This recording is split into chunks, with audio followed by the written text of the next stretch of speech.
Hari Om. So we are back with the Universal Outlook module, and it's our last day of the session today. So we're moving on to being friends with, to finding our friends with feathers, furs, and scales.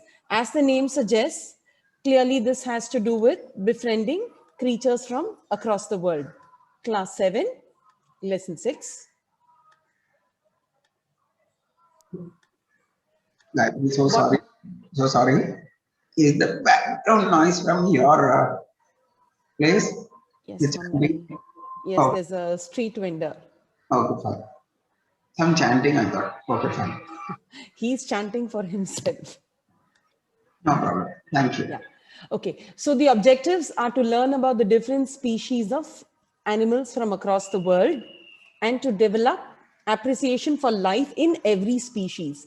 Life is life no matter in what species it manifests. This is something we want children to open up their um, minds to accommodate. We want them to feel inspired to learn more about the different creatures that inhabit the earth. We all know a bit. They also know quite a bit. They've been studying in school, and there's plenty of inputs available these days. We want them to be sensitive to the threats that these creatures face. Some of it is obvious and some of it is not so obvious. So what do we want them to do ultimately? We want them to research and learn more about the world of birds and animals. If possible, we want them to be involved in researching and saving more. I came across some very interesting children who told me that when I asked them what they aspired to do with their life, they said they wanted to be animal adventurers. They wanted to travel the world, find out about the different species there are, and see what they can do with the information they get. They are clear that as yet, I don't know what I will do with the information, but only if I know what is there, I will figure out what to do with it. So coming on to our own backyard, we come on to the Nilgiris. We call them the Blue Mountains. Many of us have holidayed in several parts of the Nilgiris. Some fun facts: there are over 24 peaks that rise high above 2,000 meters. The Nilgiri Biosphere Reserve was the first one, and apparently there is as much biodiversity in the Nilgiris as there is in the Amazon forest itself. This is something we don't think of. We take it for granted. We have Nilgiris over here, no? But Amazon, that is a whole different level. They have creatures, they have species. We have Nilgiris. That's it. We go, we holiday over there. But the biodiversity that's present over here is as good, if not better. We could give them a tough run for their money. There are over 100 species of mammals, 350 species of birds. This kind of trivia gives them a sense of awe and increases the amazement they feel. It's one thing to say we have a few animals over here, we have forest reserves over here, but trivia like this adds to the sense of grandeur and that you paint. Intensive felling of trees and indiscriminate encroaching on forest areas are issues that require attention. This is something we all know, but we are also the same people who enjoy going to the forest reserves, right? We enjoy holidaying in that lone forest lodge that is deep inside the forest. We think that we are enjoying ourselves. We think we are getting a vision of the forest like nobody else got. But we don't stop to think that in the same process, we are also encroaching upon their habitat, right? Imagine if somebody wanted to learn more about me, somebody liked me, they genuinely like me, so they decide to come and camp out in my hall. How am I going to appreciate it? Am I sensitive enough to understand the animals also feel the same way? All by 7th standard children are sensitized to the fact that we are encroaching, that we are going into their habitat. They've read enough about it. But if we can, we must try and help them understand how the animal feels, right? Put yourself in their shoes. Just because somebody likes me, I'm not going to be very comfortable with that person walking in my hall, with that person coming and staring at me all the time. It's great to want to learn, but it's also good to learn boundaries. Boundaries are not only for me, boundaries are for every creature. Okay. Intensive felling of trees, this the children can talk to us more than we can talk to them about. Then coming on to the unique creatures that we will find over here, the lime-tailed macaque. Okay, it's one of the smallest macaque species. They live in groups, much like human beings, they live in groups. Okay, they are hunted for their skin, for their meat, and many a times people think that these creatures, they are going to be a source of medicine. Sometimes there are, okay, let's not get this wrong.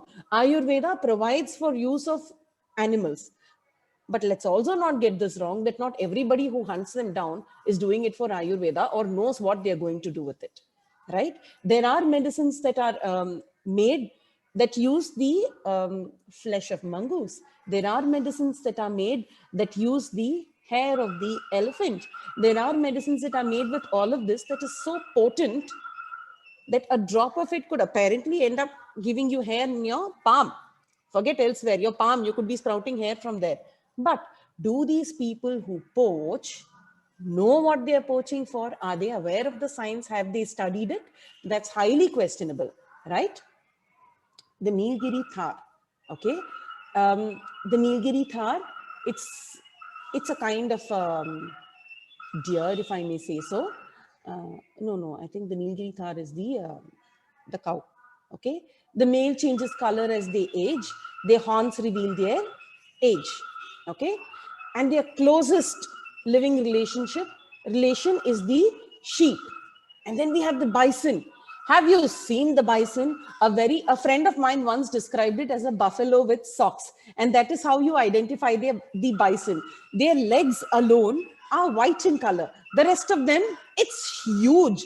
The size is unthinkable, and they are pretty close to blind.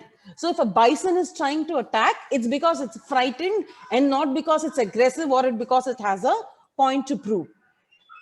They are extinct in Malaysia and Sri Lanka, our very own neighbors. Okay, they are extinct over there. And they pretty much came close to being extinct in India as well. Okay, moving on to our Royal Bengal tiger. There were about 40,000 Royal Bengal tigers in the early 19th century. Okay, and within decades, it came down to a mere 1,800.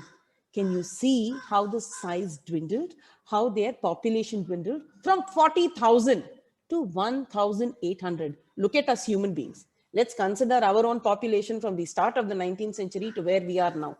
How have we multiplied and how have they shrunk? What could be the reasons for this? Yeah, I want a few of you to give me a few answers on the chat box. What do you think caused the numbers to dwindle? Tigers especially.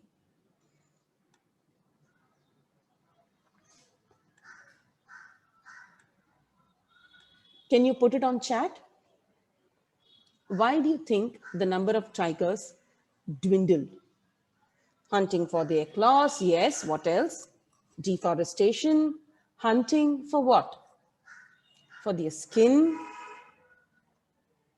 Sometimes just as a sport, right? Yes, I think one person answered it very well. It's for greed. We have encroached on forests for agriculture. They evolved to become human beings. Yes, Swamiji, they did. Hopefully they did. Yeah. So now their population has dwindled to a mere, yeah, we can close the chat box now, to a mere 1,800. Okay.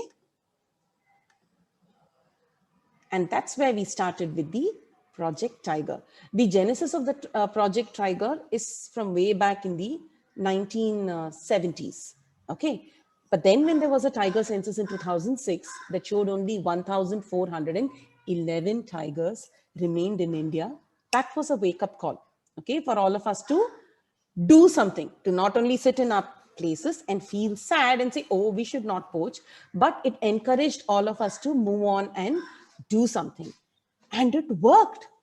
By 2018, their population had moved out to almost 3,000. So we're talking about a period of about how much? 12 years, by when a 33% increase was noticed. Okay. Project Tiger looks after 50 tiger reserves, spread across 72,749 square kilometers. The number sounds very grandiose. Okay, the number sounds huge. But when you actually take a step back and you think and you analyze how much of their habitat we've encroached into and how much you've left them with, we can pat ourselves on the back and say, yeah, we helped them. We helped them to increase their numbers. But the reality of it is something else altogether. Okay. And this is something we need to be aware of. Why should we be aware of it? Because only when you're aware of what you're doing wrong, will you try to correct yourself. Okay. And then we move on to dry deserts. Land, I mean, when you talk about the country or when you talk about the world, is there only one kind of biodiversity possible? Is life possible only in very comfortable conditions like we have in our state or in our country? No, our land is so rich and so giving and so loving. You tap it a little bit and it just throws out everything. Every conceivable kind of produce it throws out, not only for us, but for every creature that lives over here. That's not the same, right? There are different kinds of climatic conditions and life survives over there also. Let's look at the dry desert. The moment we think of a desert, the first picture that comes to our mind is endless sea of sand and maybe some cactus here or there, and then one skull over there because there was no scope for life. One cactus and one skull remain, right? That's a mental picture that comes to many of us. But insects thrive in deserts. Okay, several species of insects thrive in deserts. And now we move on to the monitor lizard. Very interestingly, the monitor lizard is not just some average lizard or above average in size lizard. The monitor lizard was also a friend of many of our kings, not many of our kings. Maybe I should specify that the Marathas used the monitor lizards. Okay, why? We all know the story of Tanaji Malusare. Many of us might have watched the movie, or we are at least aware that they used in their warfare, they used monitor lizards. Their grip is so strong that they use these monitor lizards, put a rope around them, and used the strength of the lizard to pull themselves up. Yeah, Tanaji Malusare had a lizard and he even named it Yashvanti. Right? So it is not just some random lizard that's serving a purpose over there. It's his friend. Right? We all have seen people who raise animals, who have cows. We name our cows, right? We give them names. Why? Because they are our family. Moving on, we also have the saw-scaled viper. I'm just putting out a few, okay, a few of the creatures that live in these deserts. Clearly, there's a lot more to go to research, to find out, and the facts about each one of them is fantastic. Okay, we have the saw-scaled viper. It is only one of 25 species of snakes found in Thar Desert. Across the world, there are several other deserts. Across the several other deserts, there are several other species that are thriving. We are coming closer to home. We have the saw-scaled viper. Okay, the way they move is very interesting. We all know that snakes slither, right? These vipers, they have a side-winding pattern of crawling. So when you see how they've moved, you will find parallel lines. Okay, it's almost like there were parallel lines drawn across the stretch of the sand. And then, of course, you have the black buck that Salman Khan made very famous. It's considered sacred to Indians. There are people in villages out there. These are mostly found. Thar Desert is in Rajasthan, no? So that's the area they are found in mostly. There are people who raise them like their own children. Often black bucks are raised like children. That shows the amount of love and care we accord to these creatures that also inhabit the earth with us. Okay. And then we move on. Like I said, we finished with our backyard. We are moving on a little further and we're coming to wild Africa. The elephants over there are different from the Indian elephants. How are they different? The heads are shaped different. The ears flap differently. The ears are shaped different. And then, of course, their neck and their back is also slightly different. They also have more rings around their trunks. Did you know that the elephant's trunk is so flexible that while it can pick up a tiny needle with its trunk, it can use the same trunk to fell a huge tree? Okay, giraffes, They have blue tongues. Now, this is something I did not know. I did not know that a giraffe had blue tongues, and the horn-like growth that they have on the heads is actually just fur. And there are 9 different types of giraffes in Africa. I didn't know that. I just thought giraffes were giraffes. And it's highly possible, not many of us knew all these facts. It's fun to learn, to research. You can ask your children to do the research. You can assign areas to them, ask them to come up with fascinating facts about creatures from one continent each. This could be a class project for them. Moving on, we have the black mamba. Okay, the name says it all. It's scary. But news is that it is not aggressive. If you try to attack it, it is going to try to slink away. But left with no choice, cornered, it is going to give a sting that many will not survive. Life is also possible in cold deserts. Okay, do we have a cold desert out here in India? Yes, we do. Where is it? Chat box, please. Where is the cold desert over here? Yes, Ladakh.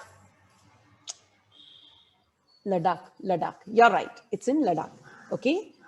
Gazelles live over there and they run as fast as the cheetah. I never thought of that. I never accorded so much power to them. They run fast and all that. They run to save their lives. But who would have compared them with the cheetah? Right? And they're named after the Arabic word ghazal, meaning poem. Okay, they are as elegant as they are fast. You have the llamas that belong to the camel family, and they teach us to know our limits. Apparently, the llama will not move if it feels that the load on its back is too much. This far and no further. Okay, it knows not to burn itself out. How many of us know that? And then we have this no leopards. Okay, leopard, the moment we say leopard, it's a scary prospect, right? It's a wild animal. It's a wild cat. It's strong. It's powerful. And this poor guy cannot roar. Moving on to Australia. Bushfires are common in summer over there. So why are we bringing bushfires into the scheme of things over here? Because we're discussing some of the creatures that are found over there as well. And the topic naturally veers to, in the storyline, it veers to what harms these creatures. And bushfires or forest fires are something that come up in conversation in the lesson. So bushfires are common in summer across the world. The Aborigines of Australia had a practice of burning up small patches of bush beforehand. Okay, so the question naturally arises, how is burning going to save plants from burning?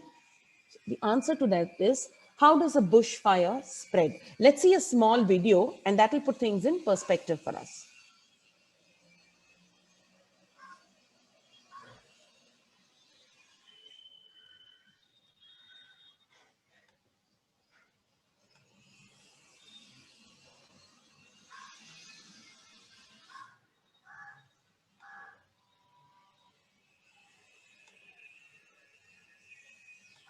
Fire seasons are getting longer. Since the 1970s, fire weather seasons have been starting earlier and becoming more intense. Abnormal fire potential is currently predicted for large parts of southern Australia. About half of all fires are caused by lightning. The rest deliberately or accidentally lit. To take off fire needs oxygen, heat and fuel. Strong, gusty winds not only fanning flames but providing more oxygen. A doubling in wind speed causes fire to spread 4 times as fast. Fire travels more quickly up a slope than down. The more steep the slope, the faster.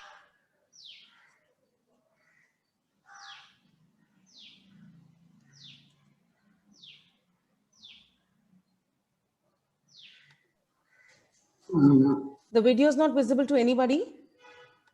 No. Sharing, stop. No, it's not visible. It wasn't visible at all? No. No. Yeah, Now is it visible? Yeah, visible, but audio? Audio Across I the have country, already fire enabled. seasons Yeah, it's fine. Yes. are getting longer. That's fine. Since the 1970s, fire weather seasons have been starting earlier and becoming more intense. Abnormal fire potential is currently predicted for large parts of southern Australia. About half of all fires are caused by lightning. The rest deliberately or accidentally lit. To take off, fire needs oxygen, heat and fuel. Strong, gusty winds not only fanning flames but providing more oxygen. A doubling in wind speed causes fire to spread 4 times as fast. Fire travels more quickly up a slope than down. The more steep the slope, the faster and more intense the fire, making the riskiest place to build a house on top of a hill. But it's ember attacks that cause nearly all structural damage. Ember attack is the most common way houses catch fire during a bushfire. Ember attack occurs when small burning twigs, leaves and bark are carried by the wind, landing in and around houses and their gardens. In Yalu, in 2016, 160 homes and 2 lives were lost. The town hit by an ember storm. The fire generated a smoke plume 14 kilometres high, punching into the stratosphere, and created its own thunderstorm, generating lightning and sparking more fires. Eucalyptus trees, which dominate the landscape, can be extremely flammable. Stringy bark can act like a ladder, carrying fire into the canopy and producing masses of embers. Their fragrant oil, much like any oil, adds to their flammability. Vines are also great ladders for spreading fire. Just as we did decades ago, firefighting is still done by people. Many of them are volunteers. And as bushfire seasons extend, particularly in fire-prone areas.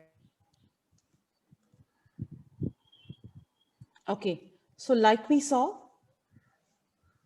am I audible now?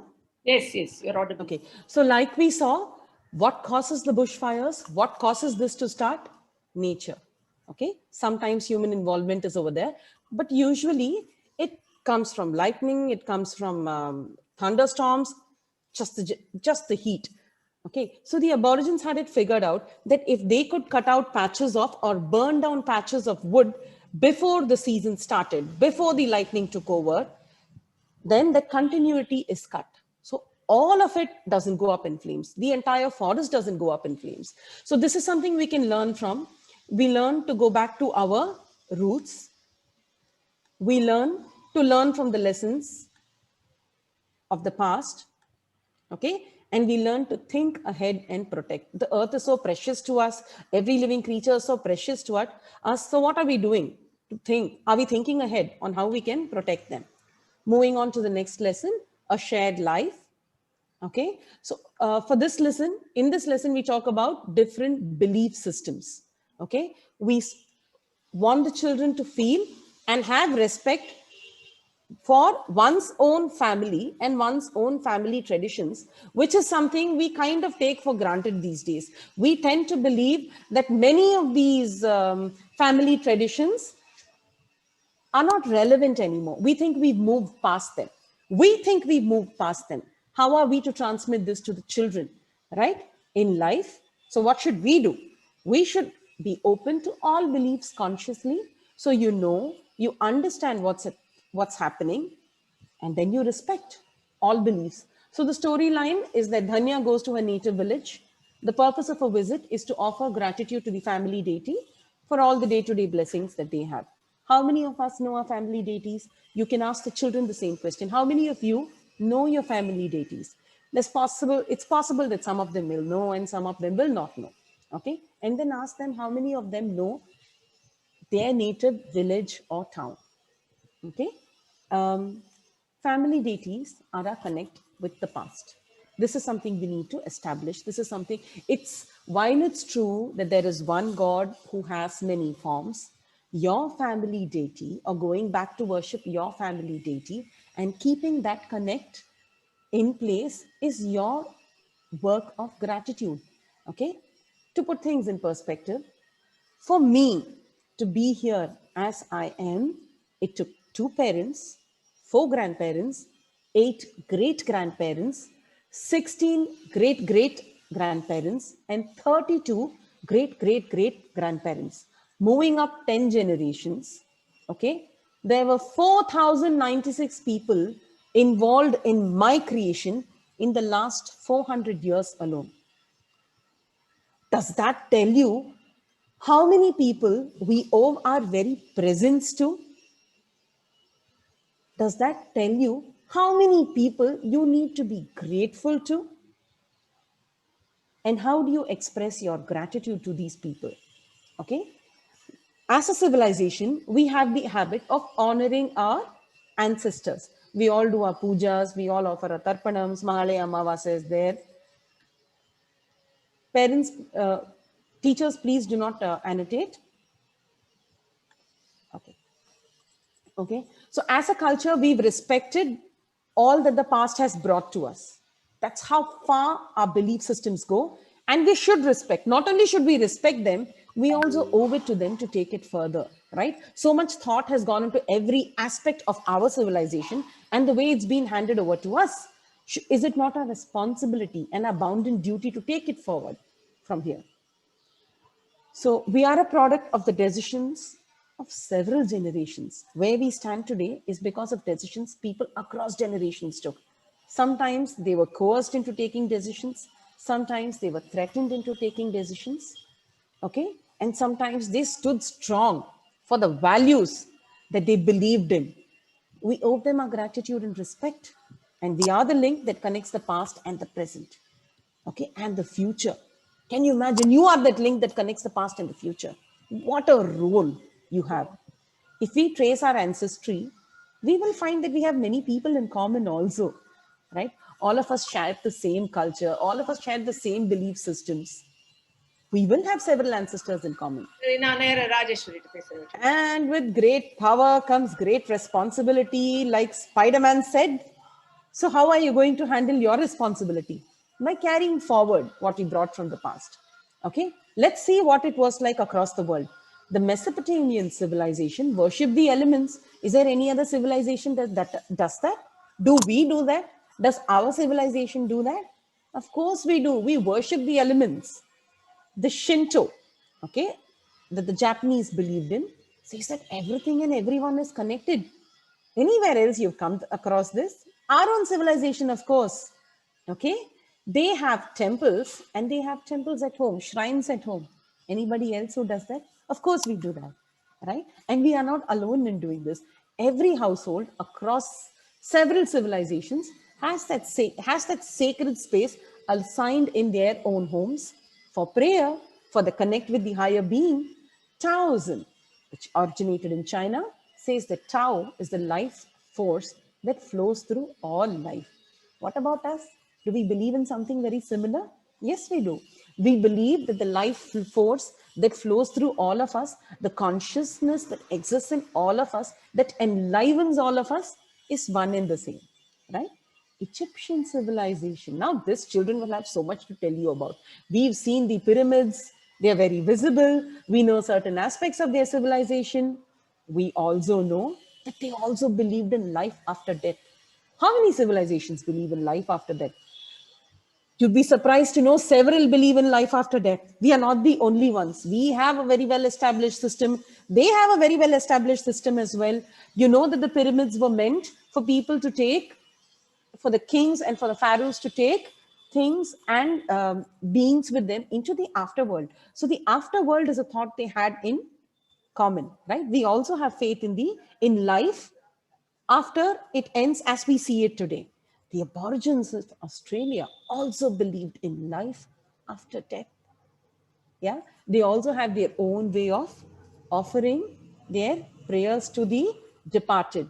How many children might have seen this movie Coco, okay, which also tells you about how the South Africans, okay, the civilization over there, they also believed in life after death. Very similar, a lot in similar to how we are. When we offer our prayers to the dead, we also go back 3 generations, right? They also go back 3 generations. They offer what their ancestors loved to them. And then, so what do we learn? From all of this, what do we learn? From time immemorial, several religions have sought shelter in India. Okay, several have come to India, some have moved across the world from India. We have accommodated them all and assimilated them in our lives. There has not really been any conflict. Parsis, Buddhists, Sikhs, we're all similar and yet different. Okay, respect is at the core of any relationship across the world. It doesn't, we spoke about love and respect, right? As the core of family values. The world is one big family. So this is what we need to pass on to everybody as well. You have to respect. Saying that it's my way or the highway or my way or no other way does not show much scope for accommodation or for respect, right? So activities, you can ask children to talk about their unique family customs. There are some families which have very unique customs, and there is usually thought that goes behind why such a custom. Okay, so we can encourage children to find out more about these customs. They can ask their parents, they can ask their grandparents. One such, what shall I say, expedition to find out more about my family has taken me talking to 4 generations. I can't say I've figured out the details yet, but we're getting there, okay? And we have more clarity. And then make a family chart spanning 3. That should be possible for most of us. Let's try and take it a notch up and see if we can track down our ancestors who go 7 generations up, okay? Identify similarities in customs and discuss why that could be. Why do you think everybody is so easily taking to worshipping the elements, to worshipping nature? Why is it that you think several of these civilizations from so far across the world, okay, what are these similarities? How come everybody is worshipping nature? How come everybody is acknowledging the presence of divinity in all life forms? Okay, you can divide the class into groups and ask them to create a temple for the village deity. One of them or 2 of them are bound to remember. Okay? So ask them to create a temple, ask them to decorate and worship the deity, and get as creative as possible. Kolam, they can put rangolis, they can decorate their temples with flowers, they can have a festival. Okay, so that's it for class 7. We move on to class 8. Okay, so now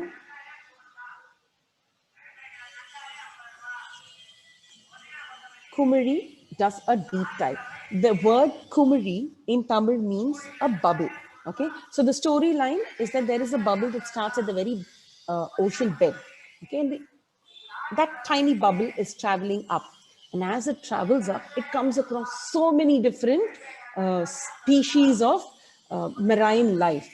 What we want to invoke in children, apart from several other features that you will find mentioned in the lesson, details about sea creatures, etc. We also want to invoke in children a sense of awe and amazement. The ocean, we all tend to think of sharks, we tend to think of whales, we tend to think of, sometimes because we're all where we are, we also tend to think of pollution. We should stop pollution. But it's a whole world out there. We only got about 30% of the Earth's surface covered by land. And there's so much we haven't discovered about this land. The ocean, in all its vastness, 70% is occupied by it. We have really not even scratched the surface when it comes to figuring out the creatures over there. So you want children to have that sense of amazement, that wonderment at this beautiful world that we all live in. Okay? We start with the objectives to know about the different life forms underwater. You want them to feel hopeful. You want them to feel committed to the cause of taking care of this world. Okay, and you want them to feel responsible for the choices that they make, because eventually this makes a world this makes a world of difference to the world we live in. We want them to acknowledge that the world is beautiful beyond our own understanding. Okay, we want them to think beyond what they know, to explore and go beyond their comfort zone. We want them to be encouraged to keep walking, to know that the path gets clear. Start off on your journey And anything could teach you this. Okay. So we start off with learning that life exists where you cannot imagine. We've been taught that this is how much pressure creatures can handle. This is where life flourishes. That is where this happens. We are trying to figure out science. Okay. But one delve into the ocean and you understand that life can exist where you cannot even think of. Okay. Opportunities can also come from where you cannot even think of. So keep an open mind. That's something you could learn from the ocean. All life is life, and every experience, in a sense, is a lesson. And you could learn this from all the creatures that live over there. Keep observing, keep learning.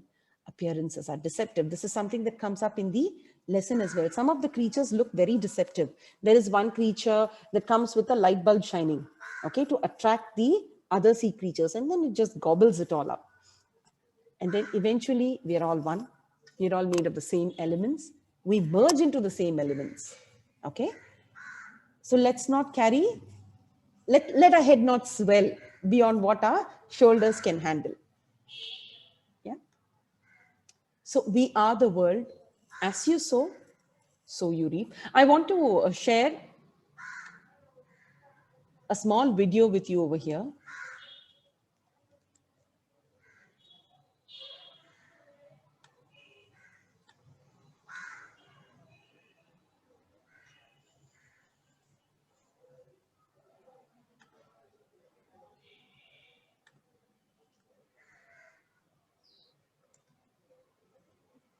Share screen.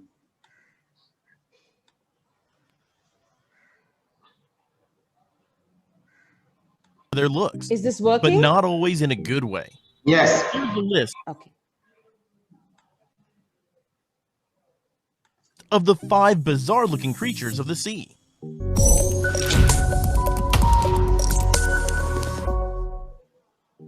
Pycnogonid sea spider. Found in the Antarctic, this male pycnogonid spider, or distant relative of a spider anyway, is bearing its own eggs.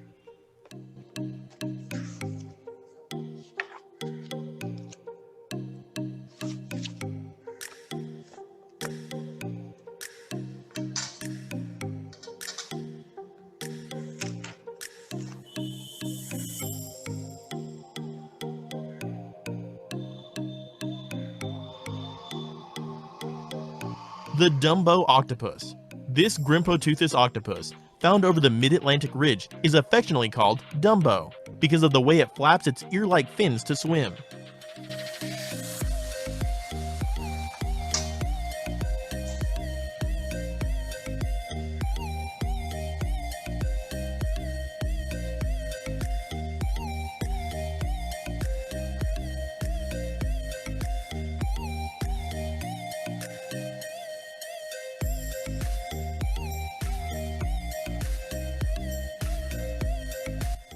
Arctic hydromedusa. This hydromedusa, Bathychorus bolini, is common in the deep waters of the Arctic, about 3,300 feet deep. No one knew it until robotic submarines investigated, though.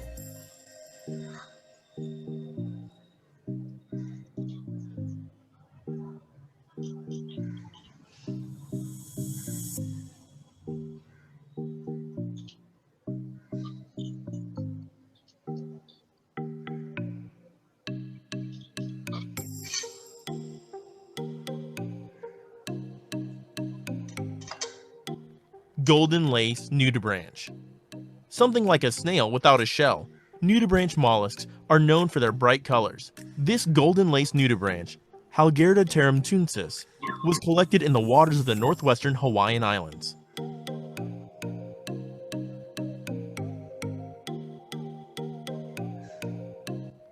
Hydrothermal vent snail. Another hydrothermal vent snail, this Alviniconchus snail, was found at the Suyo seamount of the Tokyo hydrothermal vent. It's the only individual of its kind ever discovered.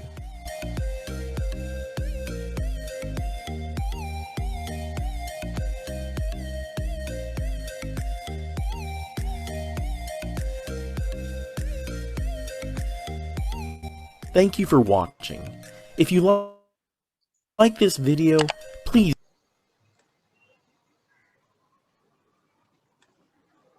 Yes. So that was a sneak peek into the depths of the ocean. Creatures we've not heard of much before, creatures we've not seen before. And that's not even starting to scratch the surface. There's just so much out there. Okay. So there's so much out there. So, what is our role in the scheme of things? Right? There's so much out there. I'm a part of this world. So what should I remember? As I sow, so I reap. I clutter the oceans. I dirty the oceans. I'm dirtying the very world I live in.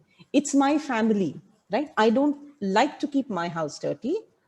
Um, we love clean, lovely, and enriching spaces. So that is what we should keep this world as, right? Let's remember that these creatures didn't walk into our homes to destroy it for us. So we should not walk into their homes to destroy it for them as well. Just like the garbage we put in the oceans, you can think one step further and see this garbage in the oceans that's suffocating life forms. Is there garbage in the words I use that's suffocating those around us? Explore, enjoy, and enrich.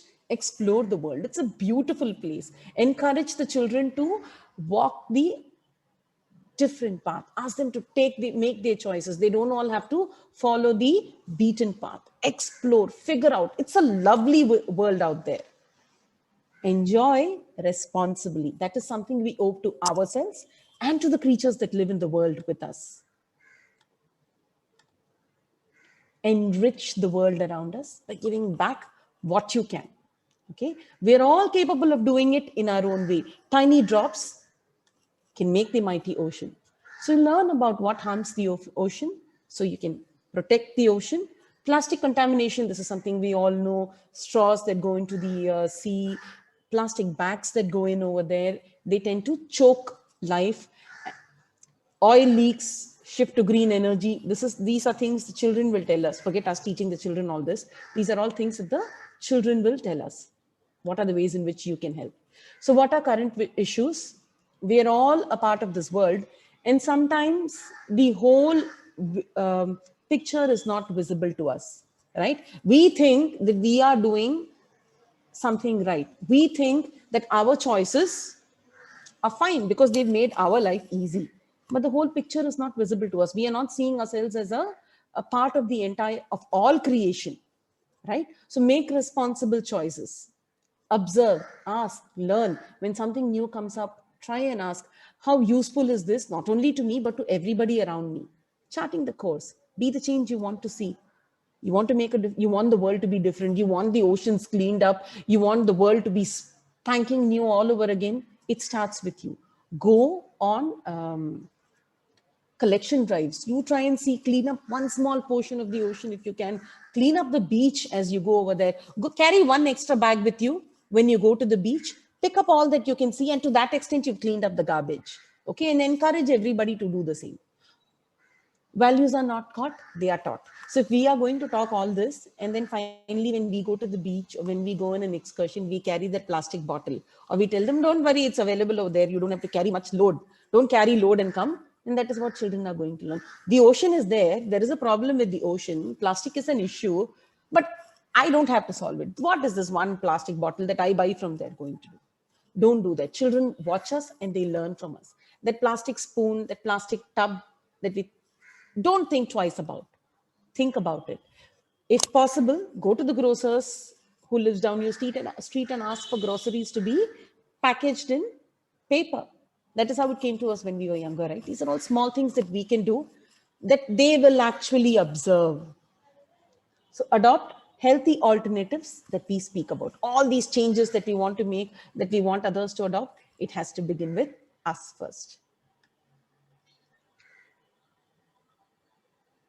Okay, so you have to notice change in habits, use lesser plastics, and go for healthy alternatives. You can observe what you see the children doing, and you will gauge them based on that.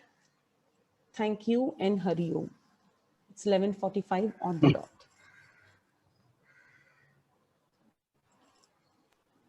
Thank you, Gayathri ma'am. That was precisely wonderful. We thank you so much for sparing so much of your time. Last 4 days, worked intensely, and I am sure You must have enjoyed it too. A great experience for you as Loved well. every moment of it, Sure, Amma. our teachers really enjoyed it. Can we put our hands together and thank Gayathri ma'am for this wonderful session she conducted for 4 days? Just imagine taking 45-minute session. They all had to work so much. They have a busy schedule and all out for all our Chinmay, all our teachers. We have all our gratitude. Thank you so much, Gayathri. Thank you. Unto him our best, Amma. Thank you.